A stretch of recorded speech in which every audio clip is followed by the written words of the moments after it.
नमस्कार विद्यार्थी मित्रांनो, आजच्या या आपल्या युट्यूबवरील मालिकेच्या लेक्चरमध्ये 2022 सालात टेक्निकल सर्व्हिसेसची जी MPSCच्या मार्फत परीक्षा झाली होती त्याच्या प्रीला हा आलेला प्रश्न आहे. ओके, या प्रश्नामध्ये आपल्याला काय सांगितलेलं आहे की एक मुलगी आहे, तिचं आजचं वय 16 वर्ष आहे आणि 1 वर्षापूर्वी म्हणजे आई वडिलांच्या 1 वर्षाच्या लग्नाच्या 1 वर्षाच्या नंतर त्या मुलीचा जन्म झालेला आहे. मुलीचं आजचं वय 16 वर्ष आहे. ओके, आणि आई वडिलांच्या लग्नाच्या 1 वर्षाच्या नंतर मुलीचा जन्म झालेला आहे. राईट. आणि पुढे काय सांगितलेलं आहे का आई वडिलांची आजची वय आणि त्यांचं लग्न होऊन जे काही कालावधी झालाय त्यांचा कालावधी या सगळ्यांची बेरीज 116 वर्ष आहे. आणि असंही सांगितलं शेवटी आईचं वय वडिलांच्या वयापेक्षा 3 वर्षांनी कमी आहे. तर त्यांची आजची वय काय असं विचारलेलं आहे, वडिलांचं आजचं वय काय असं विचारलेलं आहे. राईट. आपण आजची स्थिती बघूया.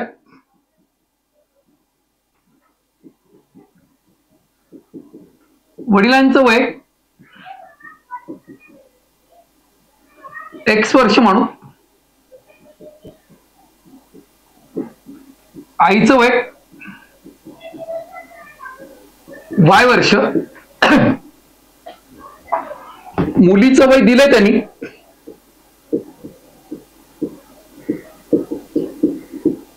16 वर्ष आहे. राईट.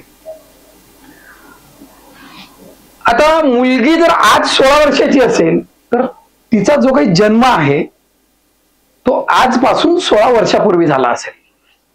म्हणजे आजपासून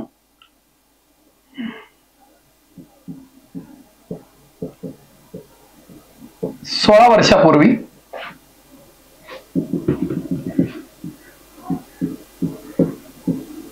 मुलीचा जन्म झाला आणि त्याच्या 1 वर्ष अगोदर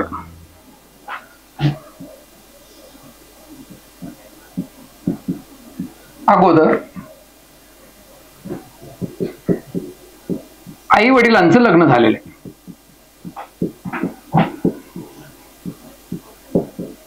राईट.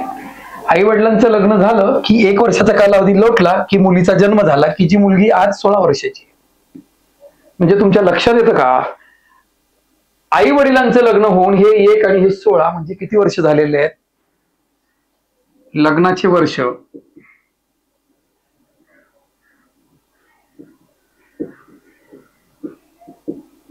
17 वर्ष झालेले आहेत. आपल्याला त्या उदाहरणामध्ये दिलेल्या माहितीवरून जर बघितलं आपण, आईचं वय वडिलांच्या वयापेक्षा 3 वर्षांनी कमी आहे म्हणजे वडिलांच्या वय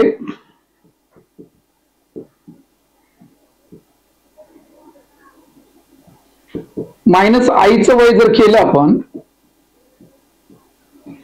आपल्याला 3 वर्ष भेटतात. म्हणजे X मायनस Y बरोबर 3 वर्ष. ओके. या ठिकाणी आपल्याला सांगितलेलं आहे आई वडिलांचं वय आणि त्यांच्या लग्नाची वर्ष. आईचं वय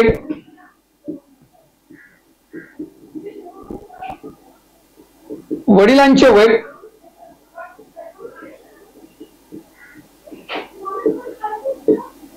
लग्नाचे वर्ष असं सगळं मिळून 116 वर्ष झाले. राईट. वडिलांचं वय X वर्ष आहे, आईचं वय आहे लग्नाची 17 वर्ष झाली आहेत. 116 X प्लस Y बरोबर 116 मायनस 17 x प्लस वाय बरोबर 99 वर्ष. आपल्याला ही 2 एकसामायिक समीकरणं मिळालेली आहे. त्या 2 एकसामायिक समीकरणांना आपण सोडवून घेऊया. एक्स प्लस वाय बरोबर 99 वर्ष, एक्स मायनस वाय बरोबर 3 वर्ष, हे प्लस वाय मायनस वाय कटलं, एक्स एक्स 99 आणि हे 102 वर्ष, एक्स बरोबर 102 भागिले 2, एक्स बरोबर 51 वर्ष. पुन्हा तेच की परीक्षेमध्ये समीकरणांचा वापर करणं आपल्या भविष्याच्या दृष्टीनं कितपत योग्य आहे याची जाणीव असणं. शालेय स्तरावरती समीकरणं, यक्स मानणं या सगळ्या बिनकामाच्या गोष्टी होत्या आणि त्या सगळ्या गोष्टींमध्ये आपल्याला फार अवघड जायचं म्हणून आपलं गणित कधीच क्लिअर झालेलं नाहीये. आयुष्याच्या या वळणावरती पुन्हा येऊन त्याच पद्धतीनं गणित करणं म्हणजे पायावर धोंडा मारून घेणे होय. मुळात अशा पद्धतीने गणितामध्ये जो इंटरेस्ट निर्माण व्हायला हवा असतो तो होत नाही. म्हणून या पद्धतीचा आपण त्याग केला पाहिजे. स्पर्धा परीक्षेमध्ये ते उदाहरण अशा पद्धतीनं सोडवता कामा नये. कळलं? आता याला सोडवायचं कसं असतं बघा. याला सोडवत असताना आपल्याकडे आई आणि वडिलांच्या वयांची इनडायरेक्टली बेरीज दिलेली आहे आणि त्या दोघांच्याच वयांची वजाबाकी सुद्धा दिलेली आहे. दोघांच्या वयांची बेरीज आणि त्याच दोघांच्या वयांची वजाबाकी दिलेली आहे. तर ते आपण अशा पद्धतीनं सॉल्व्ह करू शकतो. आपल्याला सांगितलेलं आहे की आई आणि आईचं वय वडिलांच्या वयापेक्षा 3 वर्षांनी लहान आहे. म्हणजे त्यांच्या वयातला फरक किती वर्ष आहे?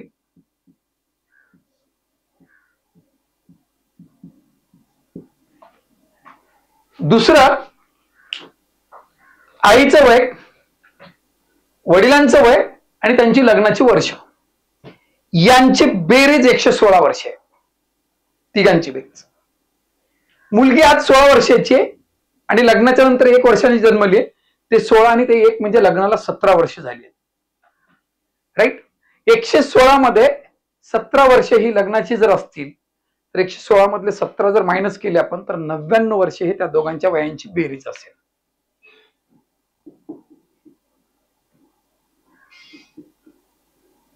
किती? आई वडिलांच्या वयांची बेरीज, आई वडिलांच्याच वयांची वजाबाकी असं जर असेल तर त्यामध्ये आपण असं त्या दोघांची सरासरी घेऊन इथे मोठी व्यक्ती म्हणजे वडिलांचं वय मिळत असतं.